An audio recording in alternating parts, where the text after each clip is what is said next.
और फिनलैंड की वजह से नाटो और रूस के बीच तनाव बढ़ चुका है। रूस के उप विदेश मंत्री ने न्यूज एजेंसी को यह बयान दिया है। रूस ने अपनी सेना को और मजबूत करेगा, ये रशिया के उप विदेश मंत्री का बड़ा बयान।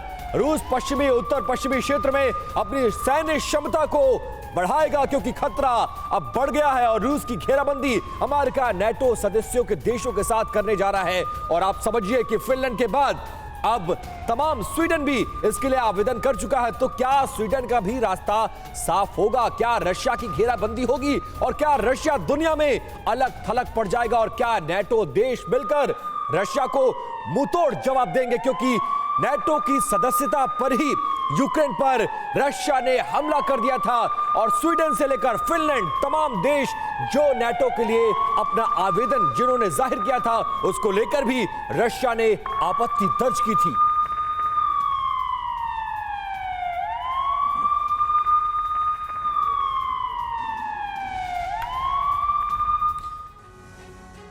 तो देखिए, जिससे लेकर रूस की तरफ से वार्न किया गया था, आज आखिरकार वो होने वाला है।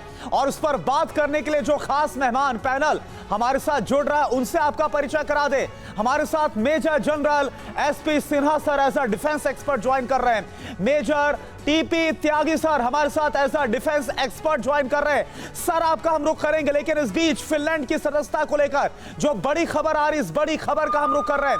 फिनलैंड की सदस्यता पर नाटो चीफ जेंस स्टोल्टनबर्ग का बहुत बड़ा बयान। फिनलैंड आज नाटो का स्थायी सदस्य बन जाएगा, यह जेंस स्टोल्टनबर्ग की तरफ से कहा गया।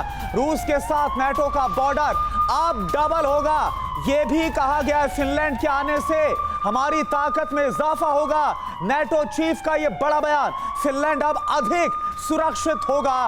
रूस ये तय नहीं करेगा कि आखिर कौन नाटो का सदस्य होगा, ये जेंस स्टोल्टनबर्ग बोल रहे हैं। और जैसा कि आपको पता होगा कि 1300 किलोमीटर से ज्यादा की जो बाउंड्री है, सीमा है, वो फिनलैंड रूस के साथ शेयर करता है।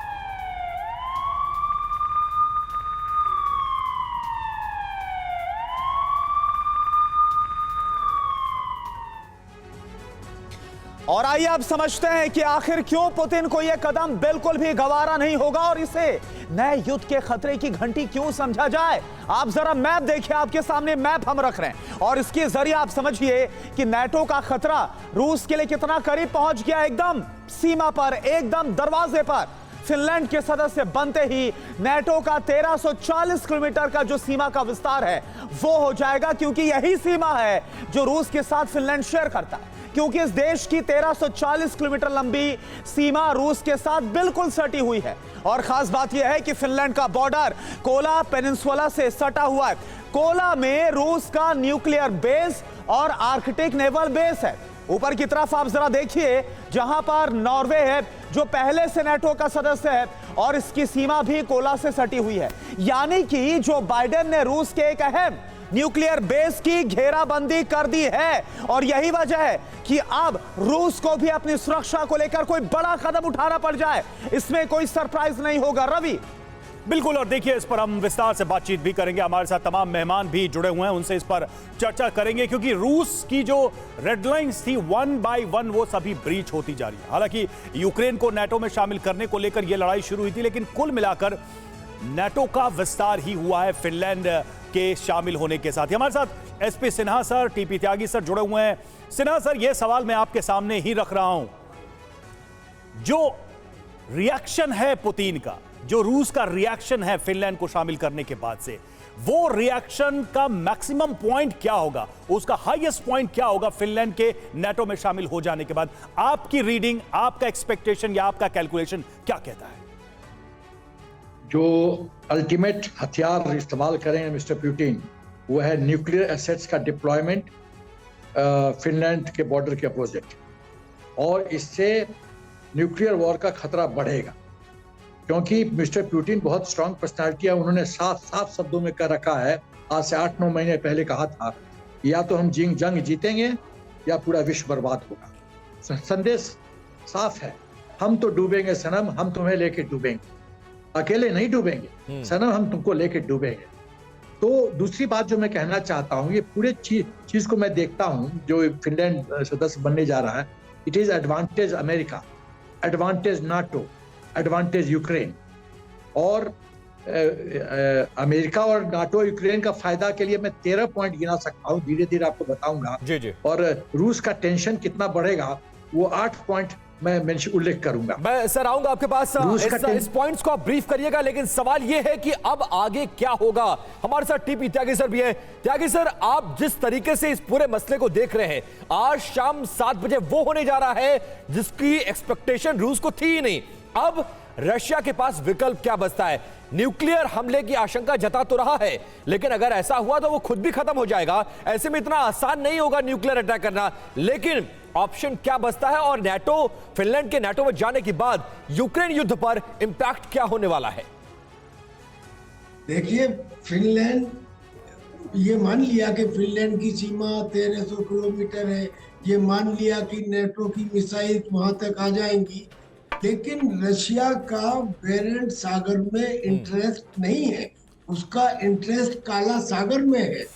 तो इसकी वजह से वो न्यूक्लियर वार कर देगा, इट इज अनलाइकली। और वैसे भी जब चाइना के प्रेसिडेंट रशिया में गए थे तो एक ये अंडरस्टैंडिंग बनी थी कि under any circumstances nuclear weapons का इस्तेमाल नहीं किया जाएगा। लेकिन हाँ, डेटरेंस के तौर के ऊपर तो एक्शन लिए ही गए हैं। पोला आइलैंड हो या पोलैंड की सीमा हो या बेलारूस हो या कैलिनिनग्राड हो, सब जगह पे रशिया ने 5 जगह पे अपने न्यूक्लियर हथियार तैनात किए हैं। अब फिनलैंड के ऊपर गुस्सा ज्यादा है, इसीलिए कि यूक्रेन ने ये नहीं कहा था कि मैं न्यूट्रल रहूंगा, फिनलैंड ने ये कहा था कि मैं न्यूट्रल रहूंगा, और उसके बावजूद वो नाटो के अंदर उसने अप्लाई किया। तो इस पे और फिनलैंड का जो रुख है सर, वो शुरुआत से न्यूट्रल रहा है। इस बीच एक बड़ी खबर आ रही है, उसका रुख कर लेते हैं। फिनलैंड के नाटो सदस्य बनने के बाद, ऐलान के बाद दुनिया में तनातनी का माहौल है। पुतिन ने कोला न्यूक्लियर बेस को अलर्ट कर दिया है।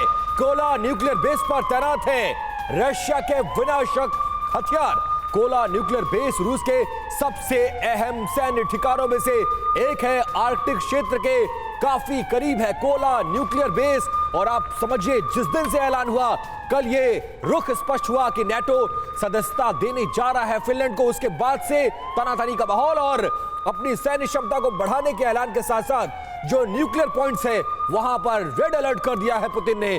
माना यह जा रहा है कि अब वो होगा जिसकी दुनिया ने कल्पना भी नहीं की होगी। इस बात में कोई शक नहीं कि व्लादिमीर पुतिन बेहद गुस्से में है, आग बबूला हो गए हैं इस कदम से। लेकिन अब आपको यह बताना जरूरी है कि फिनलैंड से सटी बॉर्डर के पास ही रूस का कोला पेनिनसुला बेस है। वहां पर कैसा विनाशक जंगी जखीरा मौजूद है, इसको आप जरा समझिए। न्यूक्लियर सबमरीन, आप देखिए ग्राफिक्स के जरिए, हाईटेक ग्राफिक्स के जरिए आपको दिखा रहे Poseidon under water nuclear drone. और इसका बकायदा हमने जिक्र भी किया था अपने पिछले कार्यक्रम में। जिरकॉन न्यूक्लियर मिसाइल की भी तैनाती की गई है। सरमट इंटरकॉन्टिनेंटल बैलिस्टिक मिसाइल यानी कि आईसीबीएम का भी यहां पर डिप्लॉयमेंट है। यार्स इंटरकॉन्टिनेंटल बैलिस्टिक मिसाइल और साथ ही साथ किंझल हाइपरसोनिक मिसाइल, ये वो तमाम जो न्यूक्लियर हथियारों से लैस जो सैन्य डिप्लॉयमेंट है वो की गई है। एसपी सिन्हा सर, मेरा सवाल आपसे है कि इतनी भारी न्यूक्लियर तैनाती के बाद जो कि फिनलैंड से सटा हुआ है वो भी डेटर नहीं कर पा रहा फिनलैंड को, नाटो को, तो जब दुश्मन बिल्कुल आपके दरवाजे पर आकर खड़ा हो जाएगा, बैठ जाएगा, तो क्या कदम आप देख रहे हैं पुतिन की तरफ से अगला? देखिए, जो मेरा असेसमेंट है कि मिस्टर पुतिन क्या क्या काउंटर मूव्स खेल सकते हैं, वो काउंटर मूव्स ये है कि अपने न्यूक्लियर एसेट्स को बहुत हेविली डिप्लॉय करेंगे अपोजिट फिनलैंड। उसके बाद न्यूक्लियर पावर शक्ति को एज ए डेटरेंस इस्तेमाल करेंगे। उसके बाद इंफॉर्मेशन वॉरफेयर, साइकोलॉजिकल वॉरफेयर के लेवल पे वो स्ट्रेटेजिक मैसेजिंग देते रहेंगे अमेरिका को और नाटो को और फिनलैंड को भी कि रशिया चुप नहीं बैठने वाला है। सिन्हा साहब, लेकिन एक फंडामेंटल क्वेश्चन है, जो आप बातें कह रहे हैं, जो पुतिन के तरफ से एक्सपेक्टेड स्टेप्स हैं, उसमें एक फंडामेंटल क्वेश्चन है कि क्या ये सब करके इस वॉर को, इस टेंशन को एस्केलेट करने की ही दिशा में वो बढ़ेंगे, और क्या दुनिया को विश्व युद्ध की तरफ वो और करीब लेके आएंगे? ये फंडामेंटल क्वेश्चन है, क्योंकि दुनिया को डर तो इसी बात का है। रवि, ऐसा है कि अंग्रेजी में कहावत है, offence is the best form of defence. यदि मिस्टर पुतिन ऑफेंसिव मोड में नहीं आएंगे तो उनको दबाता, अमेरिका छोड़ेगा नहीं, दबाता रहेगा। जी। तो मेरा ख्याल है कि रूस शॉर्ट ऑफ, मेरी अपनी अप्रिसिएशन है कि शॉर्ट ऑफ न्यूक्लियर ब्लास्ट वो सब हरकत करेंगे और लास्ट विकल्प होगा ब्रह्मास्त्र। जैसे अश्वत्थामा को पांडवों ने घेर लिया था तो अश्वत्थामा के पास कोई विकल्प नहीं था, उसने ब्रह्मास्त्र का प्रयोग किया।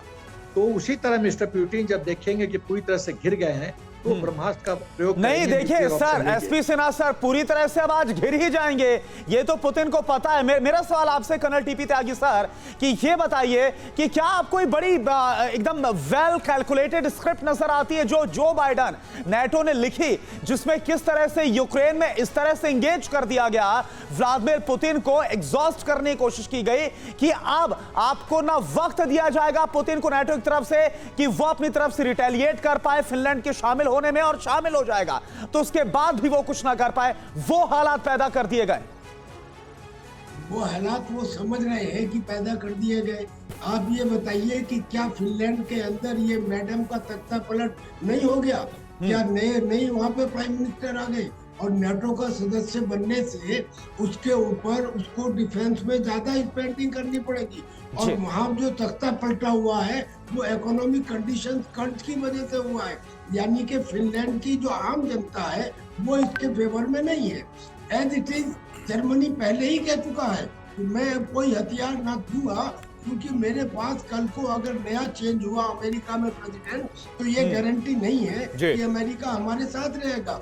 यानी कि अब पुतिन ये कोशिश करेंगे कि वो किसी तरह नेटो के इस अलायंस में दरार पैदा करे।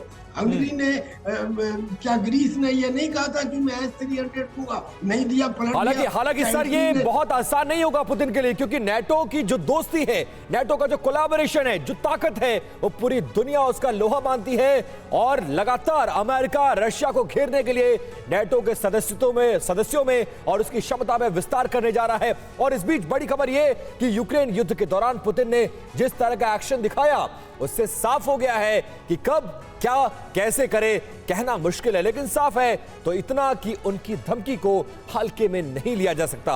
अब आपको बताते हैं कि ठीक 9 महीने पहले रूसी राष्ट्रपति ने किस तरह फिनलैंड को नेटो में शामिल होने को लेकर चेतावनी दी थी। साफ तौर से धमकी देते हुए नजर आए थे पुतिन 9 महीने पहले, लेकिन उनकी धमकी का बहुत बड़ा असर फिनलैंड पे नहीं हुआ और आखिरकार वो होने जा रहा है जो रशिया ने एक्सपेक्ट भी नहीं किया था। देखिए, कोला न्यूक्लियर बेस के हाई अलर्ट पर होने का मतलब क्या है वो आपको ब्रीफ करने की कोशिश करते हैं। आर्कटिक सागर के न्यूक्लियर बवंडर की शुरुआत इसको माना जा रहा है। आर्कटिक सागर रूस की सबसे बड़ी शक्ति का केंद्र माना जाता है। आर्कटिक में रूस के जितने सैन्य ठिकाने हैं उतने सभी नेटो देशों के मिलाकर भी नहीं हैं। ग्लोब पर दिख रहे हरे रंग के गोले में आर्कटिक में नेटो के मिलिट्री बेस आपको नजर आएंगे और लाल गोले में रूस के मिलिट्री बेस हैं। 2005 से रूस ने आर्कटिक में सोवियत दौर के 10 से ज्यादा बेस एडवांस बनाए हैं। यहां एयर डिफेंस को चकमा देने वाली हाइपरसोनिक न्यूक्लियर मिसाइलों तक की रशिया ने तैनाती कर रखी है। ग्लोब पर नजर आ रहे हरे रंग के एंकर वाले निशान जो हैं वो आर्कटिक में नेटो देशों के नेवल बेस हैं और लाल रंग वाले जो एंकर के निशान हैं वो रूस के नेवल बेस हैं। रूस ने आर्कटिक में पोर्ट, इंफ्रास्ट्रक्चर और जहाजों पर जमकर खर्चा किया है। इस तरह हरे रंग के हवाई जहाज के निशान नेटो के एयरबेस हैं और लाल रंग के रूस के एयरबेस नजर आ रहे हैं। आर्कटिक में रूस की हवाई पट्टियां और एयरबेस सभी नेटो देशों से ज्यादा हैं। इसी तरह रूस की ग्राउंड फोर्स भी सभी नेटो देशों से ज्यादा संख्या में आर्कटिक में तैनात है। ऐसे में सवाल यही है कि इतना ताकत होने के बावजूद क्या रशिया का मुकाबला नेटो कर पाएगा? सेना सर, जो हमने ताकत का दोनों में हमने तालमेल करवाने की कोशिश की और बताने की कोशिश की कि कितना ताकतवर कौन है, लेकिन जो आंकड़े हैं वो ये जाहिर करते हैं कि नेटो के 31 देश एक तरफ और रशिया अकेले। आज भी उसकी ताकत को कम करके आंकना नहीं चाहिए। आज भी चाहे रशिया तो इन तमाम देशों से निपटने की क्षमता रखता है। देखो, ऐसा है कि मेरी अपनी सोच है कि ये लड़ाई जो है मैं अभिमन्यु और कौरवों के बीच की लड़ाई देखता हूँ। देखिए, अभिमन्यु बेचारा तो मारा गया था कौरवों के षड्यंत्र से, लेकिन इस लड़ाई में पुतिन नहीं हारने वाले हैं, पहली बात। दूसरी बात जो मैं कहना चाहता हूँ कि स्ट्रेटेजिक जो पुतिन है वो स्ट्रेटेजिक मैसेजिंग करेंगे। और एक ही इसमें फर्क हमको नजर आता है कि जो जिस गति से ऑफेंसिव चल रहा है यूक्रेन में, क्या उस गति में धीमापन लाने के लिए अमेरिका ने ये चाल चला है कि एडिशनल फ्रंट खोल दिया। अच्छा सिन्हा सर, जो विपिन सवाल पूछ रहे थे आपसे, मैं उसमें एक चीज ऐड कर दूं तो शायद आप और बेहतर पिक्चर दे पाए। नाटो का संगठन बड़ा है, उसके पास जो फॉर्माइडेबल एक पूरी की पूरी फौज का एक ग्रुप है हर तरीके का, और रूस उसके मुकाबले थोड़ा कम नजर आता है। लेकिन अगर हम इसमें रूस के अलायंस को जोड़ दें, मसलन चाइना को जोड़ दें, ईरान को जोड़ दें, ऐसे देशों को जोड़ दें, फर्ज कीजिए नॉर्थ कोरिया को जोड़ दें, फिर ये इक्वेशन आप कैसे देखते हैं? और क्या ये वाकई में आपको नहीं लगता कि ये जो रूस के साथी हैं ये ज्यादा भरोसेमंद हैं रूस के लिए? एकदम, रूस के साथ जो साथ हैं वो पूरी तरह से 100% रूस के साथ हैं। क्या जर्मनी 100% है अमेरिका के साथ? बिल्कुल, यही तो मैं सवाल कर रहा हूं। मैं किंतु फ्रांस के मन में किंतु परंतु नहीं हो रहा है। क्या इंग्लैंड की आर्थिक व्यवस्था खराब नहीं है? तो जर्मनी तो अभी कह रहा है, वो लेपर्ड टैंक तो दिया है, लेकिन वो तो कह रहा है कि हमको रीथिंक करना पड़ेगा। सवाल है कि यूरोप की तो पूरी तरह से आर्थिक बर्बादी हो रही है। अमेरिका के चक्कर में यूरोप अपने आप को क्यों बर्बाद करे, प्रश्न ये उठता है। और ये प्रजातंत्र जो यूरोप में है, वो प्रजातंत्र कल को जो इलेक्शन होगा तो सवाल पूछेगी कि मेरा क्या, मेरे को क्यों बर्बाद किया। ठीक है, और ये होता हुआ भी नजर आ रहा है सिन्हा सर, ये होता हुआ नजर आ रहा है। यूरोपियन कंट्रीज की बात करें और खास तौर पर वो देश जो कि नाटो का हिस्सा है, वहां पर जो विरोध की आंच है, वो लोग वो वहां की लीडरशिप झेलती हुई नजर भी आ रही है। एक बार फिर से सिन्हा सर आपका और त्यागी सर रुख करेंगे, लेकिन एक बार देखें कि आज कितना बड़ा बदलाव होने वाला है नाटो में। नाटो का विस्तार जो हो रहा है, आप देखें वो तमाम देश जो कि पहले से ही हिस्सा है नाटो का, America, super power, Britain, France, Italy, Germany, तुर्की, Greece, Spain, Canada, Denmark, Netherlands, Iceland, Norway, Hungary, Poland, Belgium, Luxembourg, पुर्तगाल, Bulgaria, Estonia, Latvia, Lithuania, Romania, Slovakia, Slovenia, Albania, Croatia, चेकिया और मॉन्टेनेग्रो और उत्तरी मैसेडोनिया। यह है वो 30 देश जो कि पहले से ही जो मिलिट्री अलायंस है, दुनिया का सबसे बड़ा जो मिलिट्री अलायंस है जिसका नाम नाटो है, उसके सदस्य। और लेकिन आज क्या बदलाव हो रहा है? आज इसी बदलाव को लेकर हमारी नजर है, क्योंकि आज 31वां सदस्य बन जाएगा नाटो का फिनलैंड। यह एक बहुत बड़ा अब डेवलपमेंट है जो कि आज होता हुआ नजर आ रहा है।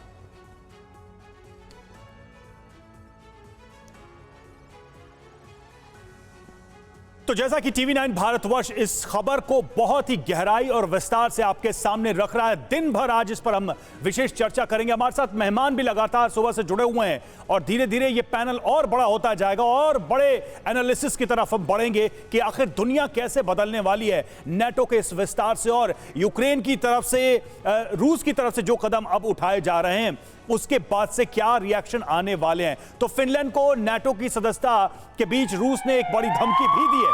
फिनलैंड के अंदर सैनिकों की तैनाती नहीं करने की धमकी। देखिए, ये एक स्ट्रेट वार्निंग फिनलैंड के लिए। फिनलैंड बॉर्डर पर रूस तैनात कर सकता है सेना। फिनलैंड के साथ लगी सीमा को मजबूत करने की तैयारी में रूस। तो रूस की तरफ से बिल्कुल वही टोन, वही लैंग्वेज जो कभी यूक्रेन के लिए हुआ करता था, वो अब फिनलैंड के लिए दिखाई दे रहा है। एक और रूस है तो दूसरी तरफ नाटो। अब आपको बताते हैं कि किसमें कितना दम है। जी हां, सैन्य ताकत के पैमाने पर देखें तो नाटो के पास सेना के जवानों की संख्या जो है वो 54,05,700 है। वहीं रूस के पास बात करें 13,50,000 के आसपास सैनिक है रूस के पास। तो ये तुलना अपने आप में देखिए कितना बड़ा गैप इस तुलना को देखने के बाद नजर आता है। उधर एक्टिव सैनिकों की बात करें तो नाटो के पास 33,66,000 एक्टिव फोर्स है, जबकि रूस के पास 85,000 एक्टिव फोर्स है। रिजर्व फोर्स की बात करें तो नाटो के पास लगभग 13,01,000 रिजर्व फोर्स है। वहीं रूस के पास 2,50,000 के आसपास रिजर्व फोर्स है। इसी तरह पैरा यूनिट नाटो की बात करें तो 7,38,700 हैं, वहीं रूस के पास 2.5 लाख के आसपास हैं।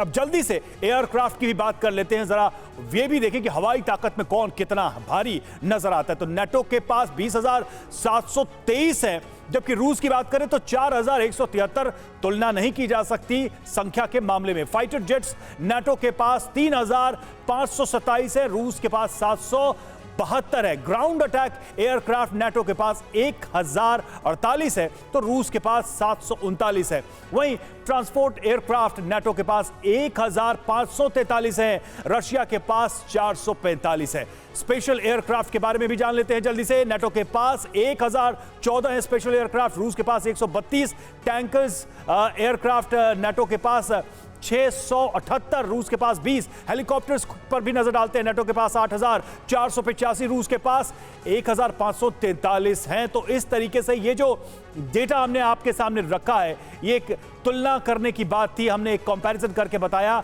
टीपी त्यागी सर, ये बार बार देखा जा रहा है नंबर्स के लिहाज से कौन कितना ताकतवर है, लेकिन आप लोगों ने युद्ध को करीब से देखा है। मैं ये सवाल आपसे करना चाहता हूं, संख्याएं या जो नंबर्स हैं, ये कितने इंपॉर्टेंट होते हैं एक युद्ध में, देश के लिए, सेना के लिए, या फिर कुछ और भी होता है जो ज्यादा इंपॉर्टेंट होता है बजाय इसके कि नंबर्स के? ये आंकड़े बेमानी है। पहली बात तो यही हो गई कि अगर ट्रुथ ज्यादा है तो ट्रुथ की लड़ाई तो आज के मॉडर्न युग में होती ही कम है। और दूसरी बात ये कि इन आंकड़ों में 30 देश हैं। एक देश के अंदर नेवी, आर्मी, एयरफोर्स के अंदर कोऑर्डिनेशन करना बहुत मुश्किल हो जाता है। क्या किसी समय के ऊपर ये 300 देश नहीं, लेकिन देखिए सर, मैं यहाँ पर ये आपको थोड़ा सा रोकर बस इसको ऐड कर रहा हूं कि जो आर्टिकल 5 है, अगर किसी एक सदस्य पर हमला होता है तो पूरा का पूरा नेटो एकजुट होकर खड़ा हो जाता है, आर्टिकल 5 इन्वोक हो जाता है। तो जहां पर इसकी आत्मा आती है, तो जब ये कंबाइन ताकत है तो उसका सामना कर पाएगा क्या रूस? भाई कंबाइंड ताकत क्या, वो कोऑर्डिनेटेड ताकत है। 30 देश हैं, उसमें जब एक्चुअली लड़ाई में जाना पड़ता है तो तालमेल करना पड़ता है, डबटेलिंग करनी पड़ती है, फौज की भी, आर्मी की भी, नेवी की भी, एयरफोर्स की भी। मैं कह रहा हूँ एक देश में करना मुश्किल हो जाता है, 30 देशों में कैसे हो पाएगा? लिहाजा संख्या तो मायने। ये बड़ी अच्छी बात कही सिन्हा सर। क्या हम एग्जाम्पल कोट कर सकते हैं सिन्हा सर, क्या एग्जाम्पल कोट कर सकते हैं जो कह रहे हैं कोऑर्डिनेटेड ताकत? अफगानिस्तान, ईरान, इराक, हमने देखा नाटो फोर्सेस रही हैं, वहां पर एक्टिव रही हैं, हासिल क्या हुआ ये भी दुनिया के सामने आज है। अफगानिस्तान का एग्जांपल ले लीजिए, वो भी दुनिया के सामने है। ये तो हम रूस की बात कर रहे हैं। क्या जो टीपी त्यागी सर कह रहे हैं उससे आप सहमत हैं?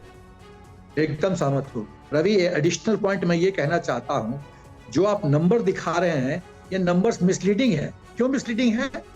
क्या ये एग्जैक्ट जितना आप स्ट्रेंथ बता रहे हैं अमेरिका नाटो डिप्लॉय कर सकता है फिजिकली? नहीं। डिप्लॉय करेगा तो वर्ल्ड वॉर 3 होगा। वो मिलिट्री इक्विपमेंट चुपके दे सकता है पोलैंड के माध्यम से, लेकिन जो फाइटर जेट है 3527, क्या वो डिप्लॉय कर देगा? सिन्हा सर बड़ा सीधा सवाल है। सिन्हा सर बड़ा सीधा सवाल है। अगर नंबर्स में कुछ नहीं रखा, अगर कोई परवाह नहीं है, नाटो की ताकत कुछ भी नहीं है, अगर पुतिन की सेना के सामने या फिर जिस कोऑर्डिनेशन की हम बात कर रहे हैं, तो फिर वार्निंग क्यों दी गई थी फिनलैंड को, स्वीडन को, नाटो को क्यों बार बार वार्न कर रहे हैं पुतिन? किस बात का डर है? अरे भाई करना, मेरी बात समझो पहले। मैं क्या कह रहा हूं? मैं ये कह रहा हूं कि तुम्हारे आर्सेनल में वेपन्स हैं, मिलिट्री इक्विपमेंट, नंबर गेम में तुम्हारा नंबर एडवांटेज है, लेकिन क्या तुम उसको डायरेक्टली रूस के खिलाफ डिप्लॉय कर सकते हो? बिल्कुल, कोऑर्डिनेशन करना बहुत बड़ी चुनौती होगी। 30 देशों की सेनाओं को कोऑर्डिनेट करके एक देश के खिलाफ डिप्लॉय करना और जंगे ऐलान को चुनौती देना। लेकिन इस बीच बड़ी खबर ये कि पुतिन को फिनलैंड की चेतावनी आ चुकी है। यूक्रेन से बाहर निकले रशिया, ये पैट्री ने कहा है, पुतिन तुम अब हारने वाले हो। फिनलैंड के भावी पीएम की ये चेतावनी है। और वो देखिए, एक तरफ बड़ी धमकी, यूक्रेन से बाहर निकले रशिया और नाटो देश अब देखिए किस तरह से चेतावनी देते हुए नजर आ रहे हैं, उसकी भी झलक फिलहाल सामने है। हम इस जंग को बिल्कुल स्वीकार नहीं करते हैं। पुतिन, यूक्रेन से बाहर निकलो, अब तुम हारने वाले हो। हम यूक्रेन की मदद करने के लिए वो सब कुछ करेंगे जो कर सकते हैं।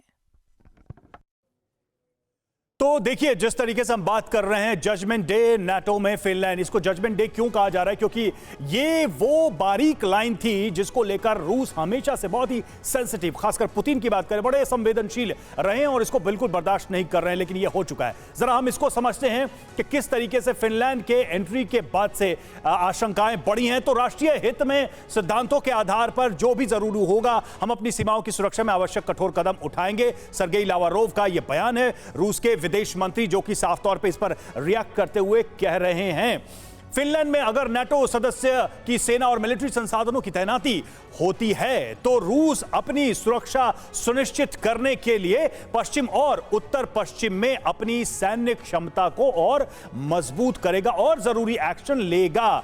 ये अलेक्जेंडर ग्रुस्को, जो कि उप विदेश मंत्री हैं रूस के, वो ये बात कह रहे हैं। तो देखिए, रूस की तरफ से ये सारे रिएक्शंस आए हैं और रूस ने सीधे तौर पर यह चेतावनी दी है कि हमारे हितों को अगर नुकसान पहुंचता है, हमारे हितों पर अगर कोई हमला होता है तो हम इस पर कड़ी से कड़ी कार्रवाई करेंगे।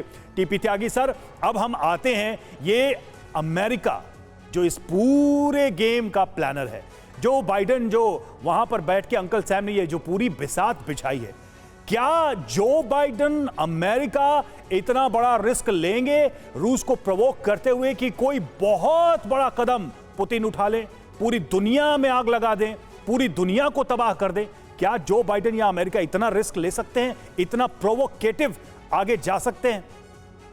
देखिए, अमेरिका ने कितनी बार रूस के द्वारा ड्रॉ की गई रेड लाइन को क्रॉस किया है, आपने देख लिया 13 महीने में। कर क्या पाए? 30 देश एक देश के साथ लड़ रहे थे, उसके बावजूद रशिया ने 1/3 यूक्रेन पर कब्जा कर लिया और स्थिति ऐसी कर दी कि अगले 25 साल तक यूक्रेन सर नहीं उठा सकता। तो इसमें ये कहना कि अमेरिका सब कुछ कर देगा, अरे अमेरिका के 700 मिलिट्री बेसिस है, अमेरिका के 50 दुश्मन है, अमेरिका जो कुछ भी कर रहा है वो करने के लिए किसी तरह से अपनी सुपर पावर की स्थिति को मेंटेन करने के लिए कर रहा है, जो अब ध्वस्त होनी शुरू हो गई थी अफगानिस्तान से, बचा कुचा यूक्रेन में, और अगर ताइवान के साथ हो गया तो ये खत्म हो जाएगा। चाइना ने अभी कल ही बयान दिया है कि अब रशिया, इंडिया और चाइना, ये तीनों उभरती हुई सुपर पावर से, ये बयान चाइना का आया है, वर्ल्ड ऑर्डर बदल रहा है। बिल्कुल सर, लेकिन सवाल बड़ा यह है कि क्या आज की तारीख में रशिया एक और युद्ध को अफोर्ड कर पाने की स्थिति में है? और जजमेंट डेट आज इसको कहा जा रहा है क्योंकि नाटो में फिनलैंड शामिल हो रहा है और आज माना यह जा रहा है कि वो हो जाएगा जो रशिया ने सोचा भी नहीं था। अब आपको देखिए बताने की कोशिश करते हैं कि फिनलैंड में अगर नाटो सदस्यों को शामिल किया जाए तो फिर क्या हो सकता है, क्या उसका इंपैक्ट आएगा। अब आपको बताते हैं कि नाटो की सदस्यता को लेकर फिनलैंड में सना का क्या योगदान रहा, जो 2 अप्रैल को हुए संसदीय चुनाव में हार गई, लेकिन फिनलैंड के लिए उनका योगदान क्या रहा, उसकी ये देखिए रिपोर्ट हमारी। और फिनलैंड की जो पीएम है सना मरीन कौन है वो आपको बताने की हम कोशिश करते हैं। दुनिया की सबसे युवा पीएम है सना मरीन। कोरोना काल में उन्होंने बेहतरीन काम किया जिसके लिए उनकी प्रशंसा भी बहुत ज्यादा उनके देश में हुई। डांस पार्टी का उनका एक वीडियो वायरल हुआ जो कि पूरी दुनिया ने देखा। पहले रूस पर उनकी तटस्थता थी और उसके बाद नाटो सदस्यता की उनकी मांग को लेकर वो चर्चा में आई। नाटो सदस्यता जो है वो उनकी उपलब्धि के तौर पर देखा जा रहा है। सना मरीन, एक महिला प्रधानमंत्री ने कैसे अपनी ताकत का एहसास दुनिया को कराया और यूक्रेन जो काम नहीं कर सका वो फिनलैंड करता हुआ नजर आ रहा है। सेना सर, मैं आपसे जानना चाहूंगा, सना मरीन की ताकत को देखा जाए या फिर सना मरीन के पीछे असली ताकत वो अमेरिका है जो यूक्रेन के साथ खड़ा तो रहा लेकिन इस बीच वो कर दिखाया जो रशिया ने एक्सपेक्ट भी नहीं किया था। मतलब रशिया को यूक्रेन में उलझाया रहा और फिनलैंड को नाटो में शामिल करा दिया जिसकी रशिया को उम्मीद भी नहीं थी। देखो, मैं ये आपको अमेरिका की स्ट्रेटजी समझने की जरूरत है जी। अमेरिका एंड ऑफ वॉर नहीं चाहता है, यूक्रेन वॉर का एंड नहीं चाहता है। Exactly. वो चाहता है रूस को ब्लीड करना, और ब्लीड यदि अमेरिका चाहता तो लॉन्ग रेंज मिसाइल सिस्टम दे देता यूक्रेन को, state of the art technology दे देता, state of the art military equipment दे देता। ऐसा तो कर नहीं रहा है। क्यों नहीं कर रहा है? क्योंकि वो नहीं चाहता है। दो खतरा, यदि लॉन्ग रेंज मिसाइल देगा और यूक्रेन का जेलेंस्की इतना पागल है कि यदि इस्तेमाल कर दिया रूस के टेरिटरी में तो कोई नहीं रोक सकता है वर्ल्ड वॉर 3 से। तो वो अमेरिका इस बात को जानता है, इसीलिए ऐसा घातक हथियार नहीं दे रहा यूक्रेन को कि बैटल ही खत्म हो जाए। वो दे रहा है कि रशिया आईसीयू में पड़ा रहे। जो विपिन पूछ रहे थे फिनलैंड को लेकर, सना की भूमिका को लेकर, मैं इसमें एक देश का नाम और जोड़ दूं, टर्की का नाम जोड़ दूं, एर्दोआन का नाम जोड़ दूं। फिनलैंड के शामिल होने में टर्की को कैसे देखते हैं आप, और क्या टर्की किसी दो नाव की सवारी करता दिख रहा है आपको? एर्दोगान क्या दोनों तरफ से ब्लफ कर रहे हैं? कुछ ऐसा आपको आभास लग रहा है? क्योंकि अगर वो ना कह देते तो फिर ये होता ही नहीं। एकदम आपको याद होगा कि जब चर्चा हुई थी कि स्वीडन और फिनलैंड नाटो के सदस्य बनने वाले हैं, तो उस समय टर्की ने बहुत क्लियर मैसेज दिया, संदेश दिया था कि वो इससे सहमत नहीं है, लेकिन वो पलटी क्यों मार गए? जो रूल है नाटो के मेंबरशिप का रूल है कि कोई नया मेंबर तभी सदस्य बन सकता है जब 100% बिल्कुल पूरे 30 के 30 देश हाँ बोले। जी। तो टर्की तो पहले ना बोला था, अब क्या हुआ कि हाँ बोल दिया है।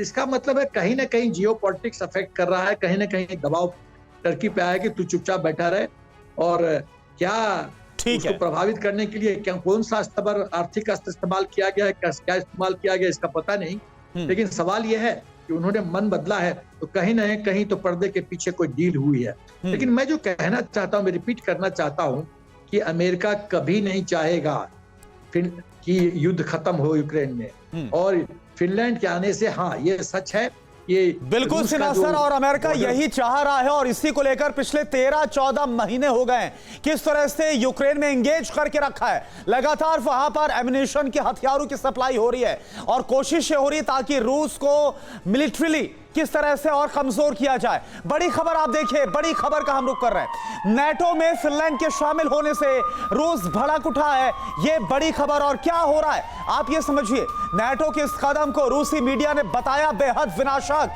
पुतिन को अब फिनलैंड पर कब्जे का ऑर्डर देना चाहिए, यह रूसी मीडिया की में बात उठाई गई है। नाटो को करारा जवाब देगा रूस, यह रूसी मीडिया बोलता हुआ नजर आ रहा है।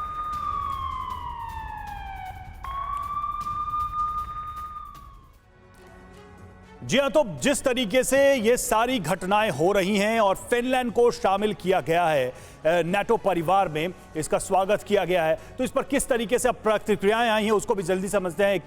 31वें नाटो सदस्य के तौर पर फिनलैंड का परिवार में स्वागत है। स्टोल्टनबर्ग जो नाटो प्रमुख है, उन्होंने कहा है इससे फिनलैंड अधिक सुरक्षित होगा, गठबंधन मजबूत होगा, ये स्टोल्टनबर्ग ने कहा है। पहली बार हम फिनलैंड का झंडा नाटो मुख्यालय पर लगाएंगे, ये पूरा बयान है स्टोल्टनबर्ग का। तो करना एक बात तो समझ में आ रही है कि बड़े स्टेप बाय स्टेप सोच समझकर, जब पूरी दुनिया एक तनाव में है और रूस नाटो को लेकर बड़ा एग्रेसिव है, उस समय ये कदम हुआ है। इसका मतलब कि बहुत ही कैलकुलेट करके ये चीजें की जा रही है। बिल्कुल, बहुत कैलकुलेट करके काम किया जा रहा है। मेरा सवाल टीपी त्यागी सर आपसे है कि आग तो पहले से भड़की हुई थी, ये जो नया कदम है क्या इस आग में घी डाल दिया गया है? और इन सब के बीच जो रूसी मीडिया का ये बोलना कि फिनलैंड पर कब्जा कर लेना चाहिए, खैर ये तो अब दूर की कौड़ी लग रहा है, लेकिन आपको कैसे आप देख रहे हैं इन हालातों को? अब देखिए, ऐसा तो नहीं है कि कल रात उन्होंने कहा और उनको एक्सेप्ट कर लिया। उन्होंने मई 2022 में अप्लाई किया था, और जैसा जनरल सिन्हा ने बिल्कुल ठीक बताया कि जो टर्की है और हंगरी, ये दोनों नहीं चाहते थे कि इसका विलय हो, लेकिन वो पीछे से कोई जो पॉलिटिक्स हुई है जिसकी वजह से टर्की मान गया। और ये टर्की की वजह ये है कि वो कई कई नाव में पैर रख के चलता है। एक तरफ तो वो रशिया से कह रहा है कि मेरा और सीरिया का समझौता करा दो, दूसरी तरफ वो रशिया के खिलाफ ये अपनी स्वीकृति दे रहा है फिनलैंड को ज्वाइन करने का। लेकिन मेरा कहना ये है सर कि फिनलैंड के नेटो में ज्वाइन होने से बेशक चाहे रशिया ने धमकी दी है, लेकिन कुछ बहुत ज्यादा फर्क नहीं पड़ेगा रशिया को, क्योंकि रशिया का इंटरेस्ट बेरेंट सागर में नहीं है। और जहां तक डेटरेंस की बात है, उसने कोला आइलैंड के ऊपर ठीक है। अभी तक तो देखिए टीपी त्यागी सर और सिन्हा सर, अभी तक हर बार हर डिस्कशन में इस युद्ध को साल से ऊपर हो गया, ये बात करती रही है पूरी दुनिया। और आप जैसे एक्सपर्ट्स की जो डेटरेंस के वेपन है, न्यूक्लियर वेपन, उसका इस्तेमाल कभी नहीं होगा, सिर्फ धमकाने डराने तक ही होगा। लेकिन दुनिया में हर दिन तनाव बढ़ता जा रहा है और ये घटना भी उसी दिशा में एक कदम नजर आ रही है।